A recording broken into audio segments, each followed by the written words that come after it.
Welcome to Enough with the Science. Hello there, welcome back.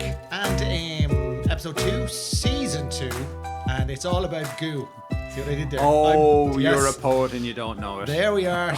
Thanks, Senan. I'm Joe. Yes, and I'm Senan.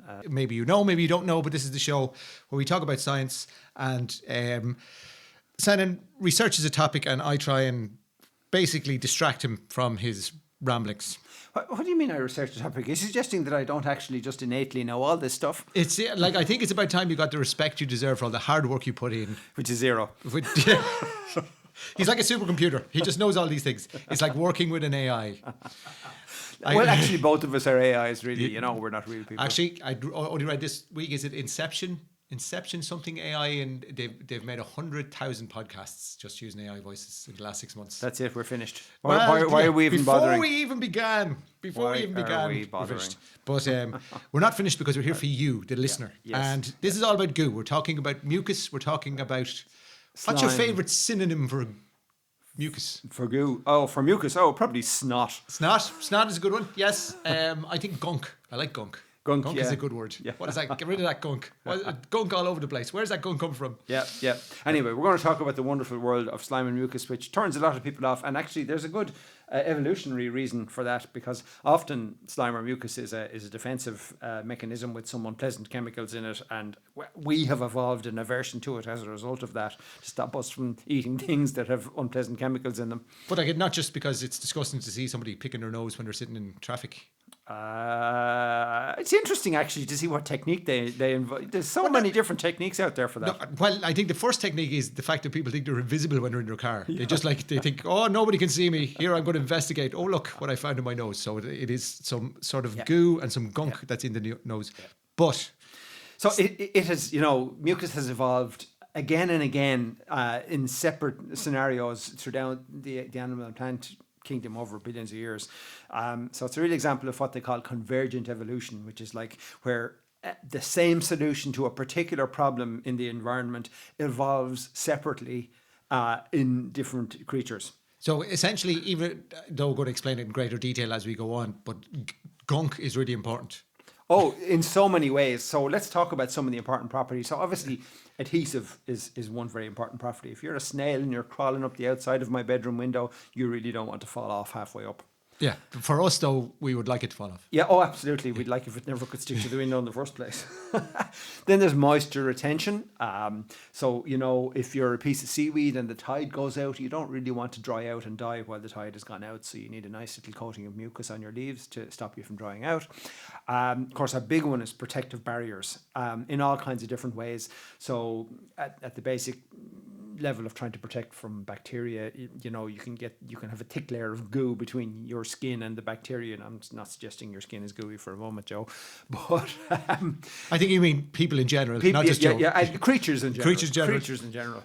And the bacteria, essentially, it's like a barrier that physically prevents the bacteria from reaching you, and plus also you can then put antimicrobial chemicals in the goo that attacks the bacteria while they're stuck in it. So that's one thing. Another one is your stomach. So your stomach produces quite strong acid that is used for digestion, but you don't really want that acid to actually digest your stomach itself. So your stomach has a nice coating of mucus on it to protect it from its own acid. So obviously fundamental to life, I would venture. And then of course there's lubrication, which we're not going to go any further with examples of that one until later until after the 9 o'clock watershed when the kids are all gone to bed. And then there's particle trapping. So if you find yourself in a real dusty environment and you're inhaling that air that's full of dust, you don't really want that horrible dust getting down into your lungs and causing pneumonia. So, you've got mucus inside your nose and inside your throat that is going to trap some of those particles, and eventually they get expelled. So essentially we are mucus making machines. We are in so many ways, many parts of us. On an industrial level, we gunk. We just throw out gunk. Yeah. And it's a defense mechanism in other ways too for various other creatures, not so much for us, but like obviously there's bacterial and chemical defense for us, but there's other creatures are using it to actually actively repel predators. We'll come back to that later. There's one real cool creature called a hagfish. He's like the king of the mucus creatures. I bet you it's a very ugly fish. It sounds like an ugly fish. Yeah, possibly isn't going to win any beauty contests. So how does this? What's this stuff actually made of down at the molecular structure? How does it work? Its gooey magic. Goo. I thought it was just made of goo. Goo. Is Yeah, that that's not it. enough? Let's end. What is it? It's gunk. Goo, where is goo on the table of periodic table of elements? Go. I don't know. Is it What's down the end? atomic weight? Yeah, What's the atomic weight? How many It protons? depends. How many electrons? I don't know. Anyway, is it perhaps does it decay into something else? Like See, people uranium? it's actually pronounced go on the on the periodic table. So anyway, animals have one mechanism for producing it called glycoproteins, and plants have a slightly different one called polysaccharides. But the underlying mechanism is similar enough. So we'll just talk about the animal one because we don't have all day to Go into great detail. So they're initially produced. The chemicals or the things that make up the structure of mucus are initially produced without water. And when they're exposed to water, they're actually able to absorb in a matter of seconds 100 times their own weight in water. So that's essentially the mucus is effectively trapped water with some other chemicals in there to give it certain properties that are desirable. And it's water because the water is trapped at an individual molecular level. It can't flow around in the way that normal water can. So that's kind of why it thickens up, as it were. And it started probably with simple sugar. So sugars play a vital role in this. So sugar has the interesting property of being able to attach itself to water molecules. So sugar is one of the important elements that are used in building the backbone of this goo. But it's before we got proper mucus evolved in the animal kingdom, bacteria had a very basic version of it, which we call now biofilms. So essentially bacteria exude a kind of a sugary coating. And when there's lots of them together in a colony, that coating forms like an umbrella or a shield above the colony. And it protects them from outside predators, but it also maintains a nice environment. You know, it's moist and it's got a nice collection of nutrients. It's probably some background music. Potentially, yeah. You know, maybe a few nice movies on in the corner, that kind of thing. Biofilms. Yeah, yeah, exactly. Biofilm. So how is this mucus actually produced in animals? So we've got these wonderful cells called goblet cells. Not goblin cells, but goblet cells. And they're called that because when you look at them with a microscope, they look like wine goblets. So it's inside in these cellular goblets that the protein, the goo is assembled. So you've got an extremely long protein backbone molecule. So this really long single molecule of protein, attached along the outside of that are chains of sugar molecules. So one end of the chain of the sugar is anchored in this protein backbone, and the other end is free to wave around. And essentially, for different animals, like the goblet cells are the same or pretty similar in most animals. I mean, in terms of that fundamental structure, they're quite similar. Yep. But then there's all kinds of other, like some have more slippery mucus than others, some have more sticky mucus than others. So there's little differences. And then, of course, most creatures that produce a mucus will also produce some kind of useful chemicals that are kind of dissolved into the mucus as well. So they're obviously, you know, and as I said, each animal has kind of evolved its own specialization of the mucus, you know, over millions of years. But even in one animal, like for example in the human, so you have goblet cells in your nose, you have goblet cells in your lungs. Yeah. They're the same, essentially the same Well, things. they're fairly similar, those two, because they happen to be part of your respiratory system, although in your nose you tend to get a lot of antibodies, you know. When you get a cold, that mucus goo that comes in your nose and sinuses is part of your antibody system that's trying to protect you against the cold or fight it off. So there's probably less of that going on in your lungs, but you still get mucus production in your lungs. But if you look, for example, at your digestive system, your tummy or your bowels or whatever, there would be goblet cells there, but they'd be doing quite a fairly different process to what's going on in your nose. So, Right. you know, even within the one animal, there's different kinds of goblet cells. So anyway, you get this, the best way of visualizing these long molecules is a bottle brush. So the bottle brush has got this like steel wire thing in the middle that runs the length of the brush, and then I'm trying to imagine what age demographic has stopped understanding what you're talking about. Under 40, under 30, under 40. Who made that bottle brushes anymore? I don't know. I don't think so. Okay, we better go back to bottle brush 101. So It's a long, thin wire, and sticking out of, kind of attached to the wire are nylon bristles that stick out like hedgehog bristles either side of the brush in a kind of a cylinder. So you've got this cylinder of sticky out nylon bristles with a wire in the middle holding them all together. It's a very good description, yeah. And you shove that into a bottle with some, detergent and water, and you scrub like hell to clean the inside of the bottle. Imagine a really long bottle brush. That's kind of what these molecules are like. And because they're so long, they're able to tangle up in each other, and that's essentially what holds all this mucus together. So you've got these. We now need to mention something called Daltons. Oh no! So was he the character out of Roadhouse? Was that the name of Dalton? Was he the Patrick Swayze? The name my was God, Dalton. you're showing your age now. Yeah. The original Roadhouse, not that travesty that was made with McGregor afterwards. No, but yeah, I think the character's name was Dalton. Sorry, it's not that one. It's not that one. This particular Dalton lived in the 1800s, almost 200 years ago. In fact, he was born in the end of the 1700s. He was an English chemist, and he was involved in trying to figure out what atoms were made from. And he came up with this idea for a fundamental unit of measurement for the mass, or the weight, I suppose you'd call it, of an atom. And it's roughly, so one Dalton is more or less what we now regard as the weight of one proton. And did he name it after himself? Or was it after he said, he's done a lot of work, let's call it after him? Or did he go, no, this is mine? I'm not quite sure what level of narcissism he had. So. Mine, this is mine. Anyway, he'd be, I'm sure, chuffed to know that we're still using it. So the average, animals, us included, have millions of different kinds of proteins. That's effectively what we're made of in our bodies. The average protein is about 50,000 Daltons in size, right? So about 50,000 times the size of one proton. That's the individual protein molecule. So hold on, a proton is one Dalton. Yeah, roughly speaking, yes. A proton. A proton. Yeah. Okay. So the average protein molecule that's in an animal like us is roughly 50,000 Daltons, right? Okay. These long chain proteins that are in mucus, they're called mucins, by the way. That's going to come up in a pub quiz. You're going to need that someday. That piece of information is going to save you someday, listeners. Mucins. This real long bottle brush molecule is around about 20 million Daltons. Okay. So it's 400 times bigger than your average protein. So these are real long These strings. are the bullies. These are the protein bullies of the but they're schoolyard. long. Like they're not. Yeah. It's not a bunch. It's not a round bunch of stuff. It's like a long chain. They're skinny bullies. And that's how they can tangle up with each other, because they're so long, and that's how the mucus all stays together in one blob of goo rather than flowing away like water. So a good way to visualize it is a bowl of cooked spaghetti. The way it's all tangled up together.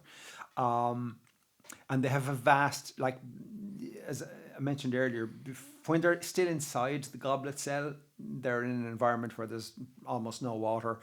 And when they leave that cell and are exposed to a moisture environment, they expand by about 100 times their original size. That's how much water they're able to absorb. It's pretty phenomenal. They're just really, really good sponges. Yeah.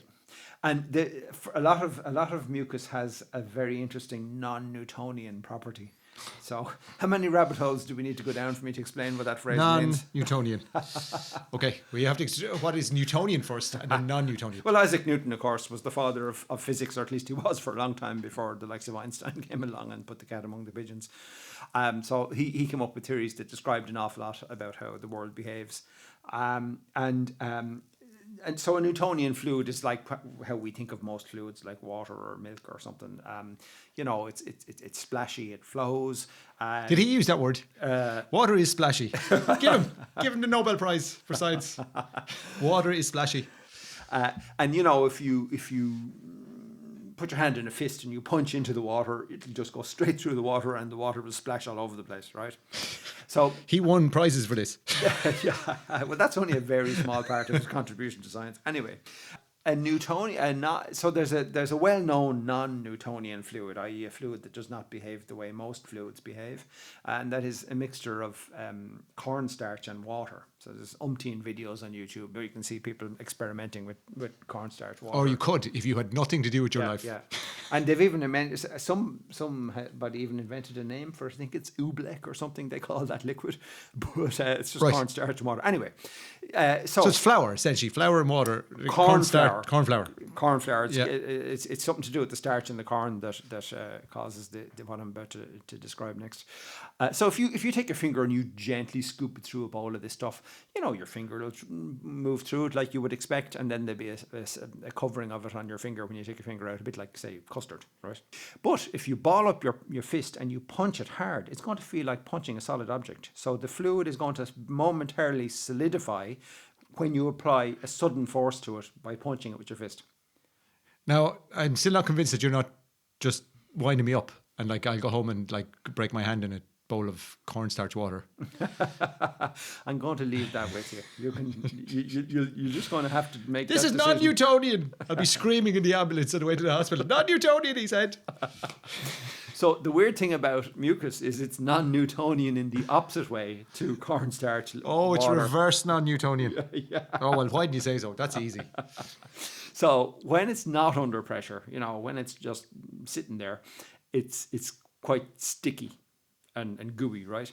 But when you move it quickly, it becomes slippery and lubricant. So it's weird. It gives it this dual property of being sticky and thick when it's just sitting there not doing anything. But when you want to use it as a lubricant and you want to move, the actual action of the movement is what makes it momentarily get slippery again. So that's like the opposite of what's going on with the cornstarch and water. So that's a very important property of it. Let's talk about how some of the ways it's used for defense. So as I mentioned earlier, bacteria can get trapped in it and they won't reach your skin, but then chemicals that were produced in the mucus will then attack the bacteria and kill them while they're trapped in it. So that's one thing. But I also mentioned earlier a critter called a hagfish. So hagfish, This is the ugly one. Yeah. No, they're beautiful. I'm sure their mothers think they're beautiful anyway.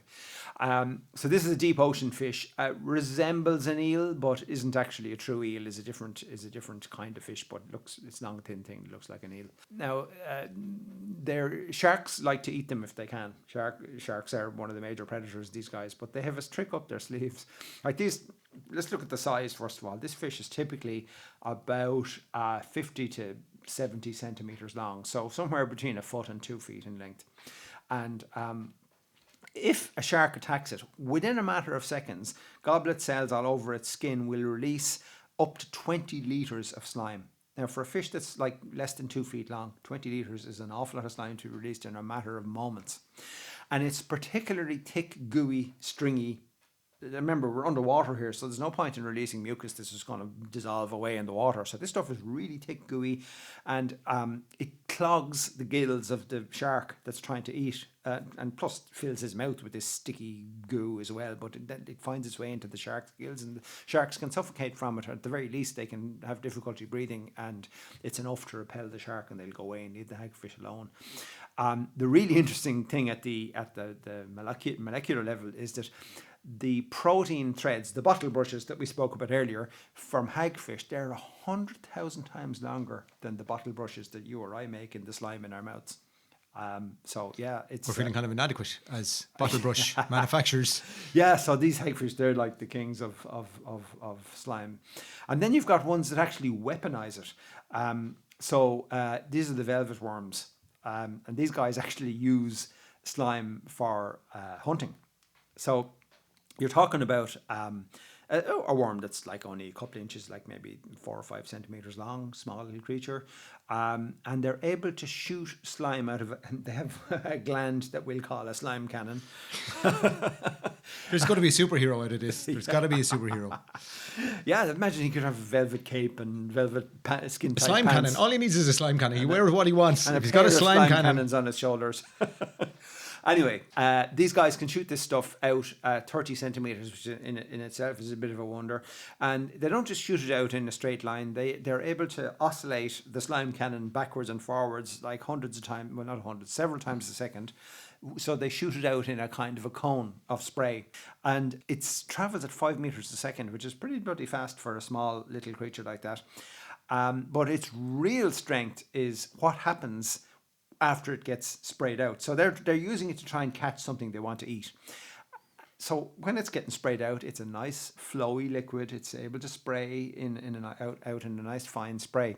But the the sudden mechanical jolt that's caused by it being shot out of the cannon at such a fast speed causes an actual change in the properties of the proteins that are in it, and it becomes semi-solid in midair as it's traveling towards the predator or the prey. This is reverse non-Newtonian stuff again. Yeah, there's something like that going on.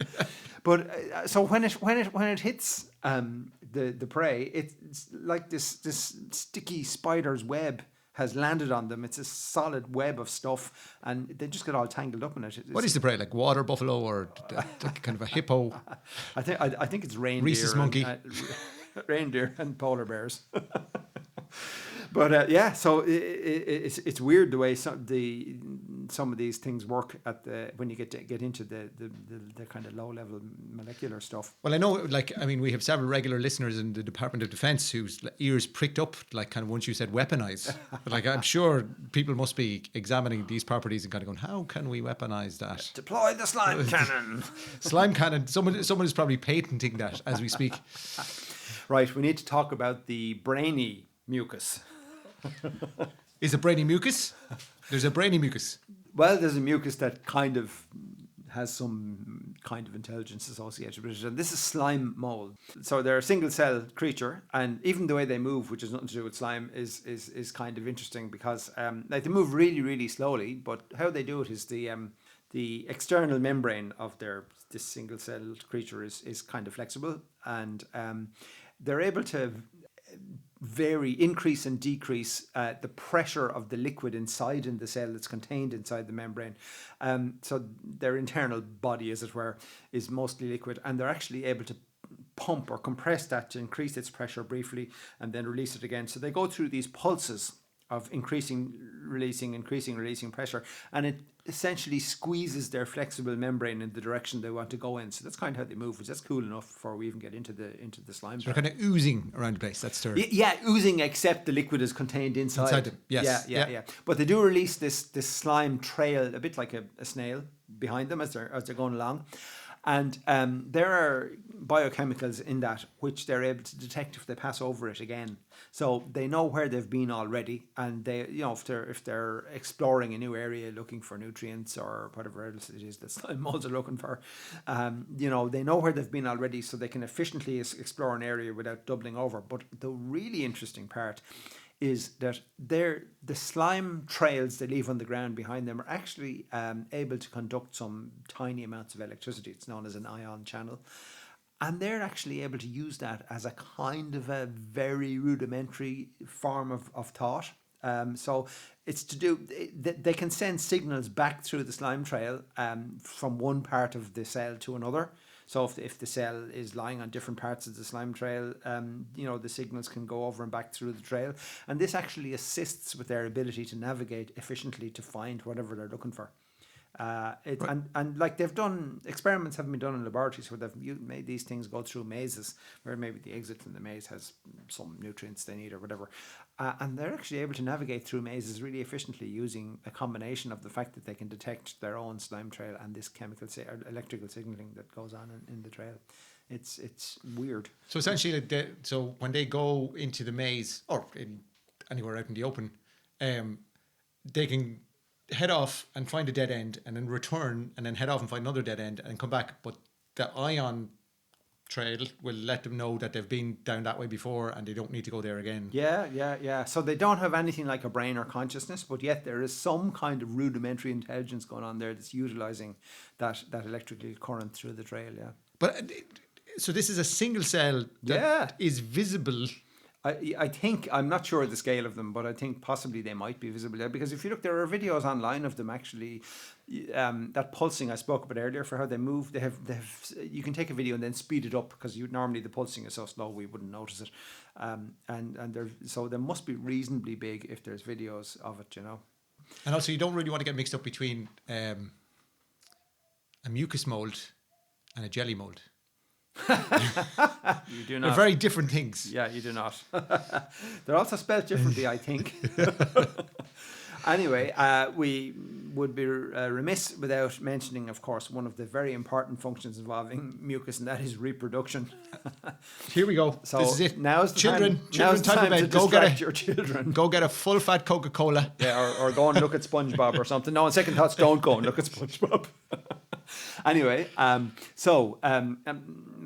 female mammals have something called a cervix, which is involved with reproduction, and there is mucus produced by that called cervical mucus. In sperm, there's quite a lot of physically abnormal sperm, like they're not nice and straight and streamlined. They're maybe bent, or they've got two tails or two heads or whatever. So the cervical mucus is like, at the microscopic level, is like a mesh net, and the holes in the net are only big enough to allow the nice straight streamlined sperm to get through. So that filters out 99% of the physically abnormal sperm, to stop them from trying to fertilize an egg. Quality control. Quality control. But there's also the constituents of the mucus changes depending on what's part of the woman's ovulation cycle is, what time of the month it is, effectively, because there are certain periods during the ovulation cycle where it's the best time to conceive. It's most likely to conceive, and the mucus becomes more friendly to sperm. It's a nicer environment for sperm to swim through, and it's easier physically for the sperm to swim through it at those times in the woman's cycle. And then there's the whole pheromone part of it. So pheromones are essentially chemicals that we can detect unconsciously, but with our sense of smell. We are not conscious of them, but they do have an action in the subconscious part of our brain. So at the right time in a woman's monthly cycle, the pheromones change to make that woman more attractive to males. So it's a really interesting use of mucus that has so many other functions as well. And then we could talk about, seeing as we're on the reproduction front, we might as well talk about plants. So that's a hell of a segue. We're talking about reproduction. Let's move plants. Yeah, gardening. Plant reproduction. So plants, just like animals, like to propagate the species on to the next generation. So seeds. Some seeds have a coating of sticky mucus. So when an animal passes by, it sticks to the coat of the animal walks off, and then later on that day, maybe the mucus dries out a bit and it's not sticky anymore, and the seed falls off, and that seed is dispersed to a different place. Then there's a lot of seeds, of course, like to be moist for germination. While they're going through the germination stage, they can't dry out, and some of them have this nice coating of mucus on the outside to keep them moist while they're germinating. Chia seeds are an extreme example of that. Some of our listeners, I know you aren't, because you're a very conservative. I've better things to do with my time. You're a very conservative eater, but some of our listeners might observe what happens to chia seeds and the mucus that protects them. If you dump a spoonful of them into a glass of water and wait a couple of minutes, you'll see they've turned into nearly frog spawn. There's so much goo on the outside of them. And what do you do with that then? What do you mean? That's part of the reason why people eat them. But you drink it? What, just People experiment? make chia seed pancakes. They put chia seeds into baking. No, but after you put it in a glass of water. Yeah. Like, is there any point? You can eat it or you can throw it out. That's your choice. Oh yeah. Okay. But no, I didn't. Does it taste like Ribena? What, like, you put it in? Yeah, it's kind of bland taste, really, chia seeds. But they're that mucus is So the chia seeds in the glass of water is only an experiment. It's to show the existence of mucus. Yeah, but it's part of the reason people eat them, because they're very high in insoluble fiber, which is good for your digestion, and that mucus is effectively the insoluble fiber that they're high in, but they don't taste of anything. This program is sponsored by chia seeds. And of course, then you've got moving away from reproduction, but staying with plants. See, there's another little segue.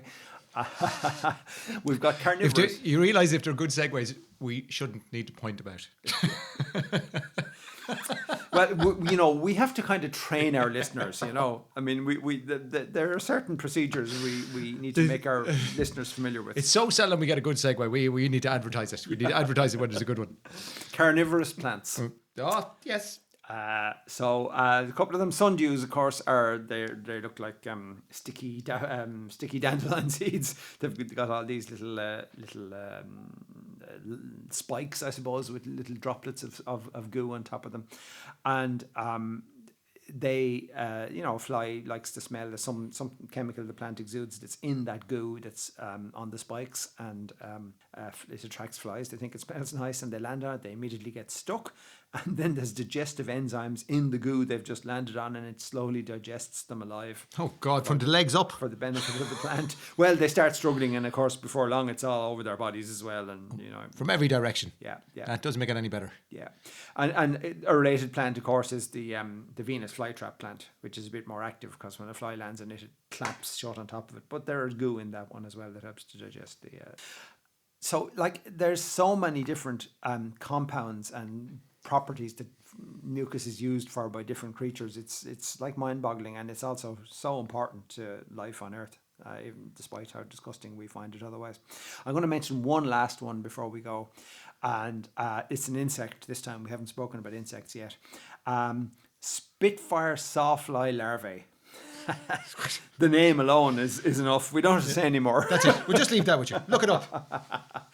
So they eat plants, and the plants they eat contain small amounts of toxins that doesn't poison the spitfly, but they're able to collect those toxins in a little reservoir in their body, and as they eat more and more of these plants, they build up quite a concentration of these toxins in this little tank they have inside in their body, and then they're able to mix it with a foam mucus that they produce themselves. And a bit like our friends the velvet worms earlier on, they have a mucus cannon, and when something threatens to eat them, they spray this now quite toxic goo into the eyes or into the mouth of whatever it is trying to eat them, and it repels them. So essentially they're like producing poison from plants. Yeah. So inside themselves. Having to go to the trouble of producing it themselves, they just piggyback on this poison that's available from plants they eat and concentrate it within themselves and then fire it at. I wonder, is it one plant, or is it like, no, I need 2 of those leaves and 1 of them? Yeah, and good half question. one of them. We're getting beyond my level of knowledge now. I would imagine it's one plant. So on that note, now that we have reached the limits of my knowledge, I think it's probably a good time to end this episode. Gunk. The gunk episode is finished. We actually made it through. Yes, we're sticky and we're slippery and... But it's just because it is so disgusting, and you go gunk and kids go, yay, gunk and goo and like slime and all of those things. But it is interesting that we really wouldn't be here without it. And of course, the fact that we find it disgusting is all part of evolution too, because we find, it's a lot of the things we might want to eat, if they have unpleasant goo on them, that probably is toxic to us or poisonous to us or something we don't really want to eat. And we have evolved to dislike it because that's a way of us avoiding eating something we shouldn't be eating. But how have we evolved to despise people who pick their nose? Well, I suppose we see parallels. That's not evolution, that's cultural.